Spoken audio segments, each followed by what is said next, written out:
A partir de agora, nós vamos sempre usar um paninho embaixo da folha. Vocês podem usar a folha sulfite mesmo para o trabalho com carvão, tá?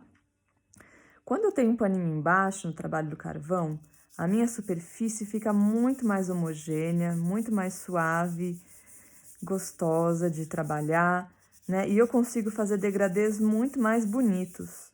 Quando eu trabalho sem a superfície do paninho, o degradê, a superfície fica muito mais rústica, ela pega muito a textura da base da mesa. Então, a gente vai cuidar para que essa superfície seja muito macia e acolhedora, que o nosso paninho vai trazer, tá? Algumas questões importantes para o paninho. Bom, eu gosto muito da flanela, não sei se vocês têm flanela em casa, mas de um lado ela é mais áspera, ela tem uma texturinha, e do outro ela é macia. Eu gosto de usar o lado macio para cima, tá? Se vocês já estão usando, mas se não tiver a flanela em casa, pode usar também uma camiseta velha, ou mesmo um pano de prato que não seja tão texturizado. O pano que vocês tiverem que não tenha textura e que dê uma superfície bonita, como essa, vocês podem fazer o teste com a folha em cima, tá bom? Se por acaso vocês precisarem passar o pano porque ele tá com rugas ou ele tá amassado, isso vai marcar o papel, então é importante passar. Mas tem alunos que já começaram a trabalhar no giz de cera com paninho embaixo e vão querer talvez usar o mesmo pano. Então, na hora de passar, preste muita atenção para o lado em que tá sujo com a cera, né? Que muitas vezes a cera suja o nosso pano, fique do lado ao contrário na hora de passar o ferro, para a cera não grudar no ferro depois, tá? Então, vira ele do avesso, do outro lado, passa o ferro e depois vira ele para trabalhar. Bom, a primeira dica que eu queria dar para vocês do carvão é pegar um carvão que não seja tão fininho para que eu possa ter pega, para eu consiga segurar ele com 2 dedos, tá? Então, quando eu pego um carvão redondinho, novinho da minha caixa, se eu vou traçar com ele no papel,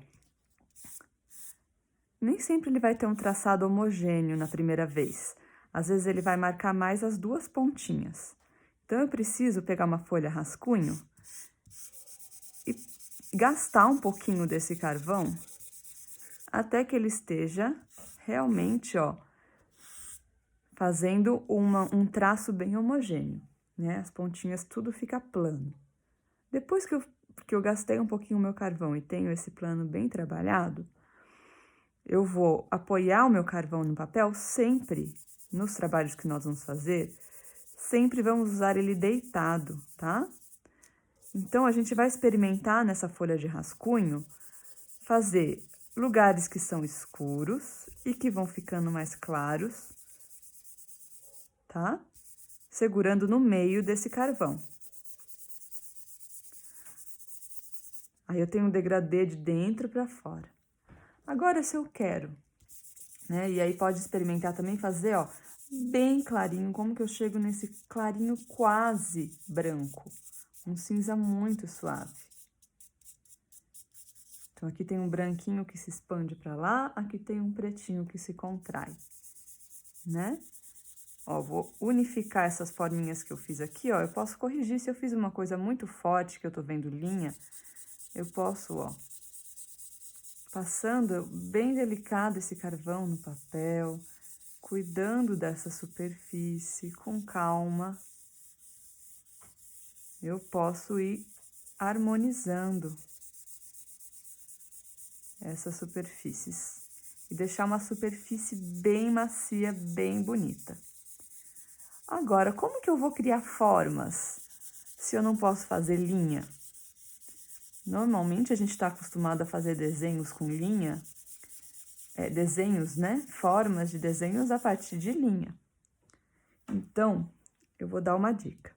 Se a gente segura o nosso carvão na pontinha dele e pressiona um pouquinho mais a ponta, mas ele ainda tá deitado, ó. Eu pressiono só um pouquinho a ponta, ó. Eu tenho, de um lado, o contraste e do outro lado, o degradê. Que depois eu posso, de novo, segurar no meio, ó, e suavizar melhor ainda pro fundo, porque às vezes não fica um degradê tão bom. Então, eu preciso sempre suavizar. Então, de um lado eu tive contraste e do outro lado eu tive degradê, segurando na pontinha. E aí eu posso criar uma forma, ó, trabalhando no fundo, no negativo dela, eu posso ir criando uma forma que um lado vai ter o contraste e do outro lado, ó, outro jeito também é fazer assim, ó, vai ter o degradê. Então, a gente vai experimentar isso nessa folha, brincando de fazer manchinhas escuras e claras, que tem uma passagem muito gostosa de uma para outra. E como que eu vou criar essas forminhas, ó? Eu não preciso fechar tudo na minha forminha. Eu posso deixar aqui, ó, contrastes bem fortes nesses dois lados. E aqui deixar essa saída para o fundo. O meu olho já entende essa forma, eu não preciso fechar ela inteira, tá? Isso ajuda a deixar a forma respirar, se eu deixo ela aberta para o fundo, em alguns pontos, né? Outro jeito de fazer uma forminha também é de fazer trabalhando por dentro, né? Vamos supor que aqui eu quero fazer uma forminha e o contraste fica, ó, tô segurando na ponta, o contraste fica para fora e o degradê fica para dentro, ó.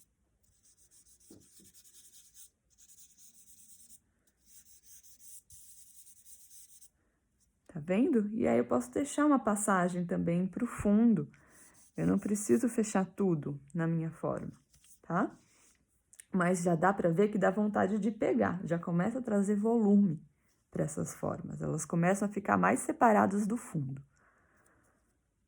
Bom, outro jeito de fazer isso é a gente trabalhar esse e esse ao mesmo tempo, que seria, por exemplo, eu faço aqui, trabalhando por dentro, e o meu fundo é mais claro, e eu trabalho pelo fundo e dentro é mais claro. Então, eu posso treinar esses três jeitos nessa folha, brincando, de criar essas forminhas, tá? Podem ser formas assim ovais, arredondadas. Ó, como que eu faço uma forminha redonda aqui? Posso virar o papel também, se for preciso. Sem fechar tudo. Então, essa folha de teste, vocês vão fazer umas 3 ou 4 formas, experimentando traçar com a ponta, apertando mais perto da ponta, e aí a gente tem esse degradê que dá um limite. E se eu não quiser o degradê do limite, eu quiser dissolver ou continuar trabalhando mais o fundo, eu seguro no meio do meu carvão, que daí ele vai dar um degradê para os dois lados, ó. Então, ele já ajuda a qualidade desse degradê. Tá bom? Então, era isso. Na hora de fixar o trabalho, nós vamos usar spray de cabelo. Só não pode ser o spray de espuma. Tirando isso, qualquer spray de cabelo serve, dá para comprar em farmácia, tá? Então, é muito interessante que se vocês tiverem uma tábua, vocês apoiem o trabalho na tábua na vertical. E a gente vai passar o spray com uma certa distância. Eu não vou parar com o spray no meu trabalho. Eu passo primeiro assim e depois assim, né? Feito isso, a gente espera um pouco esse cheiro sair, porque a gente tem que fazer isso do lado de fora de casa, né? Senão é um cheiro que fica muito forte dentro de casa. A gente espera esse cheiro sair um pouco e depois leva para dentro de casa. Se eu não tiver uma tábua, eu posso segurar o meu trabalho assim no ar com uma mão e passar o spray com a outra, tá? Também é possível. E aí eu deixo o trabalho fora de casa um pouquinho arejando até o cheiro do spray sair.